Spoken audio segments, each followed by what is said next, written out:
और आखिरी चीज़ जो तीसरी इस बुक के अंदर मुझे लुब्बे लबाब मिली वो ये थी कि ज़िंदगी में अगर हम कामयाब होना चाहते हैं तो जो ही हमें यूं लगे हमारी ख्वाहिशें जब पूरी नहीं होती उसका इल्ज़ाम किसी दूसरी चीज़ पे लगा देते हैं और उसकी ज़िम्मेदारी खुद नहीं लेते, तो फिर उसका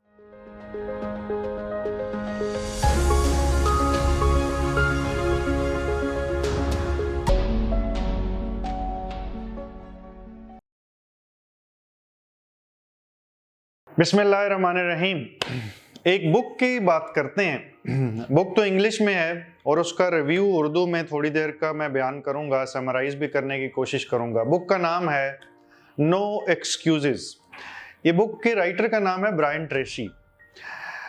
बुक का थीम ये है कि दुनिया में कामयाब रहने के लिए आपके पास कोई भी बहाना नहीं है, और अगर आप कोई बहाना कर रहे हैं जिसकी वजह से आप कहते हैं ये वो वजह है जिसकी वजह से मैं इस फील्ड के अंदर कामयाब नहीं हो सका, तो ज़रा ठंडे दिमाग से दोबारा सोचें। हमने वीडियोस का एक नया सिलसिला शुरू किया है जिसमें हम जिस्मानी सेहत के अलावा ज़हनी सेहत के ऊपर एक वीडियो करेंगे। ये वीडियो किताब, शख्सियत और किसी भी ऐसे मौजू पे होगी जो हमारे जहन की ग़िज़ा बन सके। बहुत सारी बातें की गई हैं, लेकिन इन 5 से 7 मिनटों के अंदर मैं वो सारी चीज़ें तो इकट्ठी नहीं कर सकता, लेकिन उसका लुब्बे लुबाब मैं शेयर कर देता हूँ। 3 बुनियादी बातें जो उनसी हैं इन्होंने की हैं, उनमें से एक ये है कि अपने जो गोल्स हैं उसके बारे में क्या करना है, सोचना कैसे है, और उसके बारे में आपने अपने जहन को किस तरह गियर अप करना। दूसरे नंबर पे आपकी ज़िंदगी जो सी है उसका सिर्फ़ और सिर्फ एक ही थीम होना चाहिए, वो है कि जिस फील्ड में आप हैं या जिस चीज़ में आप इंटरेस्ट रखते हैं उसके बारे में सीखते रहें। और तीसरी चीज़ का जिक्र मैं वीडियो के आखिरी हिस्से के अंदर करूँगा।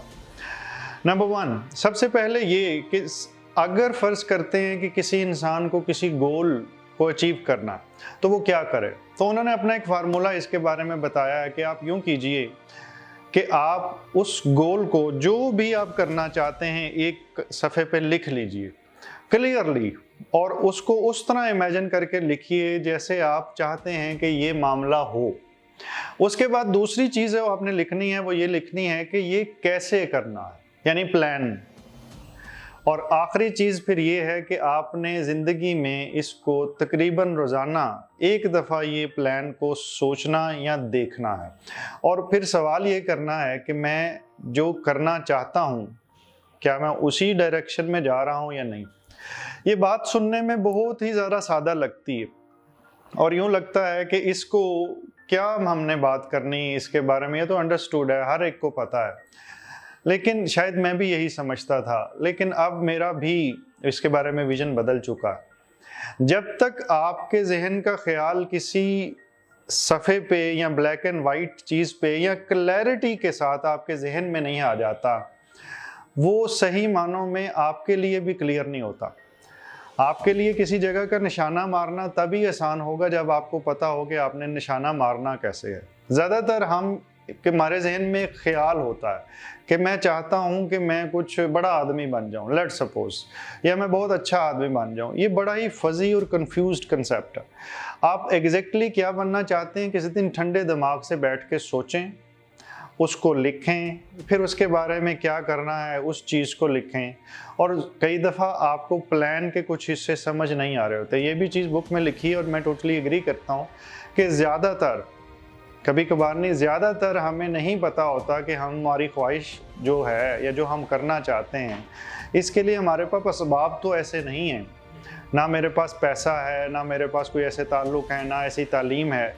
लेकिन उस पार्ट का अगर कुछ हिस्सा गायब भी है तो उसको गायब रहने दें। वक्त के साथ आहिस्ता आहिस्ता प्लान वाला पार्ट पूरा होता जाएगा। लेकिन अपना गोल जो सा है, अगर वो वाकई दिल से गोल है, वो आप चाहते हैं वो, तो उसको तब्दील ना करें और इसको देखते रहना असल चीज़ है। क्योंकि हम कुछ सोचते हैं, बड़ा जज्बा पैदा होता है, हमने ये कर गुजरना है, लेकिन चंद ही दिन के बाद वो भूल जाते हैं।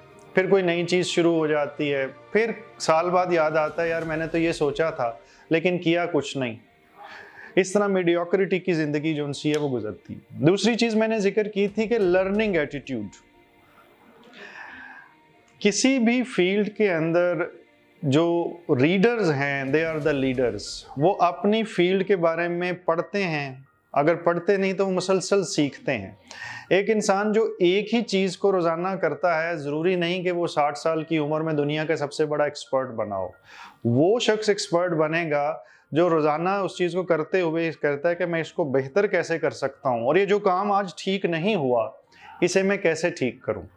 वो ज़रूरी नहीं कि वो पढ़ के करे, वो लोगों से, एक्सपर्ट से सीख के, वो अपने तजर्बे से सीखे, लेकिन अगली दफ़ा उस काम को बेहतर करने की कोशिश करे। इसको लर्निंग एटीट्यूड कहते हैं। और आखिरी चीज़ जो तीसरी इस बुक के अंदर मुझे लुब्बे लबाब मिली वो ये थी कि ज़िंदगी में अगर हम कामयाब होना चाहते हैं तो जो ही हमें यूं लगे कि मेरी कामयाबी या मेरे रास्ते का पत्थर कोई फलाना शख्स या चीज़ है, तो वहीं पे रुक जाइए। जब तक हम इल्ज़ाम अपनी नाकामी का या अपनी सुस्त रवि का या हमारी ख्वाहिशें जब पूरी नहीं होती उसका इल्ज़ाम किसी दूसरी चीज़ पे लगा देते हैं और उसकी ज़िम्मेदारी खुद नहीं लेते, तो फिर उसका कोई सलूशन भी नहीं निकलता। और फिर हम हमेशा एक विक्टिम मेंटालिटी के साथ होते हैं कि जनाब दुनिया तो ऐसी है, पाकिस्तान फ़र्ज़ करें ऐसा है। मैं क्योंकि पाकिस्तान से बात कर रहा हूँ, हमारे माशरे में यही मसला है। इसी माशरे में से भी बेशुमार चीज़ें लोगों ने की हैं और मौजज़ाना हद तक कामयाबियाँ भी हासिल की। तो किसी को ब्लेम, हाँ कोई भी बंदा जो है वो हो सकता है वाकई ही उसने आपको नुकसान पहुंचाने की कोशिश की हो, उसने रास्ते में आपके रोड़े अटकाए हों, लेकिन उसके बारे में ये सोचें कि अगर ये शख्स ना होता तो इसकी जगह कोई और होता। मैंने ऐसे सिचुएशन के अंदर सलूशन क्या पैदा करना, मैंने आइंदा ज़िंदगी में इस चीज़ को अबूर कैसे करना है। तो वो शख्स आपको विलन नहीं लगेगा, वो आपको एक लर्निंग अपॉर्चुनिटी लगेगा।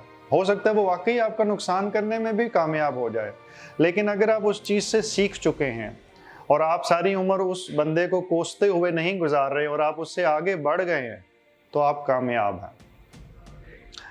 ये आखिरी चीज़ जो उनसी है जो अब मैं जिक्र करने लगा हूँ, इस किताब में तो नहीं लिखी, लेकिन वो मैं पर्सनली बिलीव करता हूँ।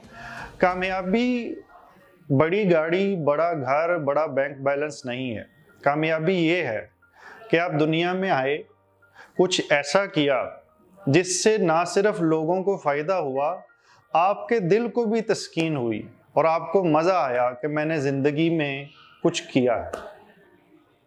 अल्लाह ताला आपको मुकम्मल ज़िंदगी दे और दूसरों की ज़िंदगी मुकम्मल करने का शर्फ अता करे। शुक्रिया।